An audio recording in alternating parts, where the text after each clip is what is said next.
You know, people often underestimate the glory of QA/QC. We're like the most important people you meet on the wiggly road called clinical proteomics. It's not just about data. It's about the potential to change lives. And I'm here making sure those breakthroughs shine under the spotlight of accuracy and precision. It's a bit like navigating through a maze and who's at every twist and turn, making sure the path is solid and the data is squeaky clean. Yep, you guessed it. QA/QC. Sure, we might not be mixing potions or unleashing my mysterious fumes into the air, but what we do is like the backbone of this whole operation. It's like building a rocket to send to Mars. You need the engineers, the scientists, and the ones making sure no one forgets to tighten the screws. It's a wild, untamed jungle of data. And it's like herding cats, but with mass spectrometry, think of it more like a hurricane. And don't we all know what's in the middle of the hurricane? The ever-present albumin keeps you on your toes. Peaks, peaks, find your way. Albumin is here to stay. We're like the explorers of the unknown, armed with our mass specs. Oh, of course, and our brains, you know. DIA team. I've been in this game long enough to know it's not all rainbows and biomarkers. How to describe our MRM team?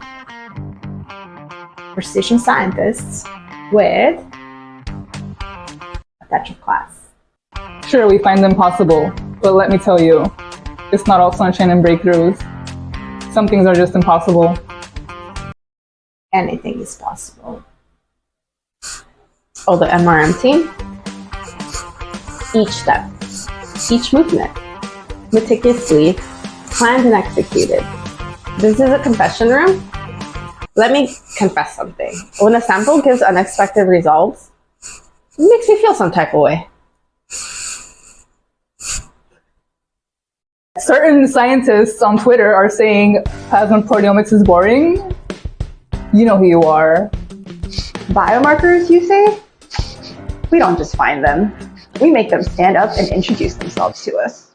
You see, this clinical proteomics is like a vast landscape full of potential biomarkers and each one hiding behind the another. It's like they're playing this sick hide and seek game. Like, why would you do that to me?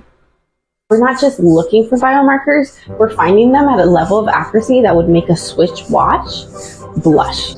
You know, sometimes it really feels like we're searching for a needle in a haystack.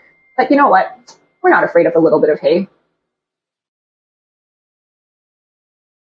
Even if we do live in Beverly Hills. And Solomon over in QA/QC, he thinks he's the sheriff of accuracy?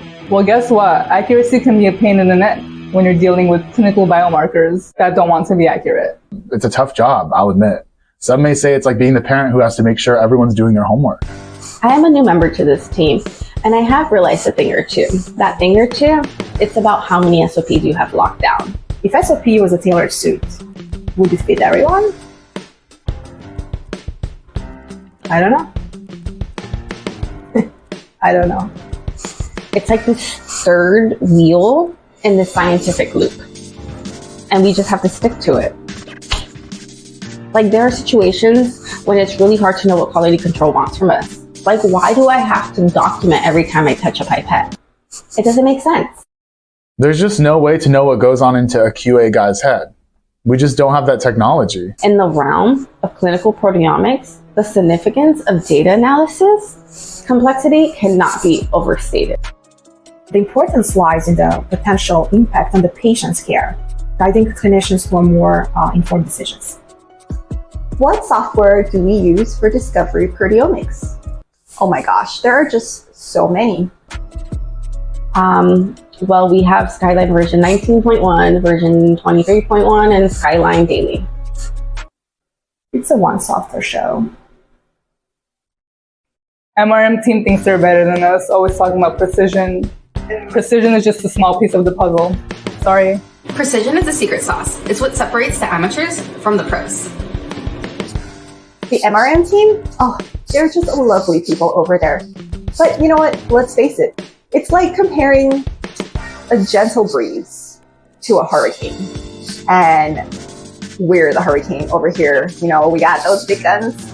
And it's not just about finding a biomarker. It's like you have to find it consistently. The thrill is in the chase. GLP is like the strict aunt at family gatherings, making sure everyone behaves. Why to enforce GLP rules? I don't see why not. And you know what they say, a little discipline never hurt anyone. Yeah. GLP? Good laboratory practices? Or good-looking people? Let's be honest, we have both. No two individuals are the same. And neither should their treatments be. By analyzing the specific protein patterns, we can actually detect diseases in their earliest stages. This opens door to targeted interventions. Keyword? High throughput. High throughput? We live life in the fast lane. This is where ain't nobody got times for that comes to play. And by that, I mean gels. But gels can go somewhere else. Come on, this is Beverly Hills. Yeah, let the robots do the heavy lifting. I was working my coffee. Standardization in the clinical proteomics looks like as if you're trying to make every Hollywood star wear the same dress at the Oscars. I mean, it's a perfect dream, but in reality, it's chaos. Biomarkers don't play nice, and neither do we. Out. Because when your data is clean, your results are precise, and your breakthroughs are epic, you'll know who to thank. Clinical proteomics? We are here to change the game. Here come the scientists of Beverly Hills. Lab coats green, chasing thrills. Lights in action, living the dream. Peaks and valleys, yeah, that's the theme. Proteomic scientists breaking the mold. GLP living those hills of gold. M to the Z to the SIP. Where is the peak? What do you see? Lab coats swaying like Hollywood glam. We analyze big data, we don't give a damn. Every breakthrough, a gem to behold. In the confession room, stories unfold.